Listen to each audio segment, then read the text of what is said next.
भगवान को देख करके महाराज जनक खुश हैं। बंदी जनों को बुलाकर कहा कि सुनाओ हमारा प्रण।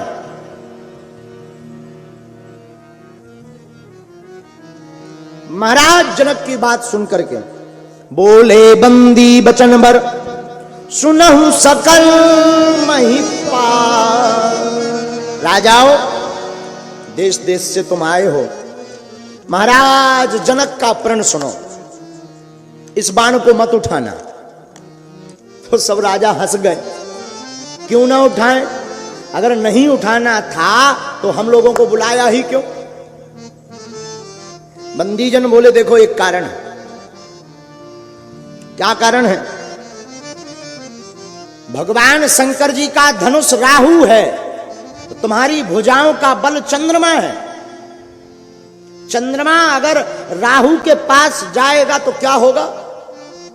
आफत हो जाएगी, इसलिए मत जाओ, ना उठाना। महाराज जनक बोले, ये क्या उल्टी घोषणा कर रहे हो हमारी? बंदीजन बोले, महाराज रुकिए तो, पूरा तो सुनिए। राजा बोले, क्यों ना उठाएं? बोले, तुम तो 2 हाथ वाले हो, इस धनुष को उठाने वाले रावण बानु महाभट भारे, देखी सरासन गवहीं सिधारे।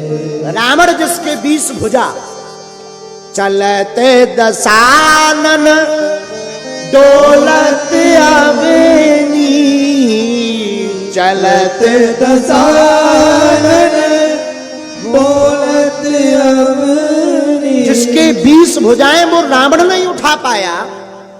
अरे वो रावण जिसने खेल खेल में ही कैलाश पर्वत उठा लिया। एक बार रावण गया कैलाश पर्वत, उसने सोचा गुरुजी को प्रणाम करना। रावण के गुरुजी कौन है? शंकर जी। अच्छा, शंकर जी भी कितने विचित्र हैं, इनने चेला भी बनाओ तो 10 मूड वाला। किसी से शंकर जी ने कहा कि देखो तो तुम्हारा चेला भगवान राम की बुराई कर रहा, तुम्हें शर्म नहीं आती अपने मन से? समझाओ।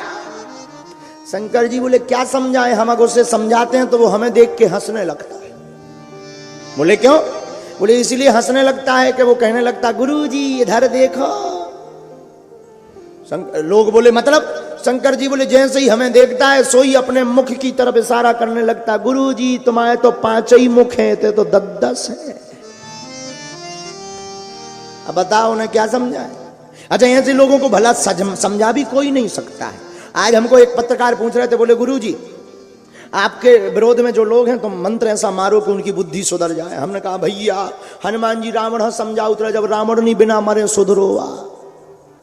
हम का सुधार? बोलो सीताराम, बोलो। अब बताओ, हनुमान जी साधारण थोड़ी है। रावण समझा उतरे, मान जा भगवान आए, लेकिन जब लोग बानी खा गो टबक नहीं गावा, रावण मानो क्या? बोलो तो हमारी मानेगा क्या कोई है? कौन मानेगा? बोलो सीताराम, जोर से बोलो। तो शंकर जी बोले, हमारा चेला ही विचित्र है। बोले क्यों? बोले हमें देख के कहने लगता है इधर देखो। अच्छा, एक संत एक व्यक्ति बोला, क्यों गुरुजी रावण के 10 सिर थे? एक संत बोले, हमने तो देखे नहीं है, अब देखे होते तो बताते 10 सिर, लेकिन हमने सुना तो है दशानन। दशानन का मतलब ही होता 10 आनन, जिसके 10 मुख हों। तो एक व्यक्ति बोला, गुरुजी अगर उसके 10 मुख होंगे तो वो सोता कैसे होगा? हमने कहा मतलब? बोले गुरुजी अगर वो सोता होगा और मान लो अगर करवट बदल लें तो वे मुख, अब स्प्रिंग थोड़ी है कि मुड़ जाए। तो हमने कहा कि भाई 2 उपाय हैं, जिसके 10 मुख है उसको अगर करवट बदलना है तो पहले उसे खड़ा होना पड़ेगा, फिर उल्टा लेटना पड़ेगा। और दूसरा, जिसके ज्यादा मुख होते हैं वो ना सोता है ना सोने देता है। एक बार रावण कैलाश पर्वत गया। कैलाश पर्वत उसने सोचा गुरुजी को प्रणाम कर लें। अच्छा, प्रणाम कैसे करें? उसने लिया सो कैलाश पर्वत ही उठा लिया और लगो ऊपर नीचे कर गए। अच्छा, विचार करो, पर्वत के ऊपर जो बैठे उनकी का दुर्दशा होगी। ऊपर शंकर जी और पार्वती जी लगी हलवे। पार्वती जी बोली, हुजूर ये है क्या? शंकर जी बोले, चेला आया है हमारा।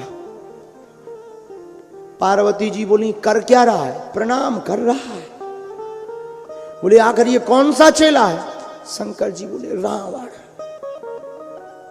पार्वती जी बोली बड़ो गजब को चेला है, एकदम हल रहे। शंकर जी बोले अब चेला ही ऊंचे लेवल का है, रावण जैसा चेला बनाएंगे तो वो तो हिलाएगा ही हिलाएगा। अब जब शंकर जी ने ऊपर से इशारा करो कि भैया क्या कर रहे? रावण बोलो गुरु जी प्रणाम कर रहे। तो शंकर जी ने कहा भाई ऐसे कोई प्रणाम करता है? प्रणाम चरणों में करते हैं। तो रावण भी कितना बुद्धिमान है, रावण से जीत कौन सकता? रावण बोला ये एक बात बताओ गुरुजी, आप बैठे किस पे हो? बोले कैलाश पर्वत पे। तो शंकर जी से रावण कहता है चरण तुम्हारे कहां रखे? बोले कैलाश पर्वत में। तो बोले हमने सीधा पर्वत ही उठा लो, कहा कर लो गलत, बताओ आप। है कितना अद्भुत आदमी।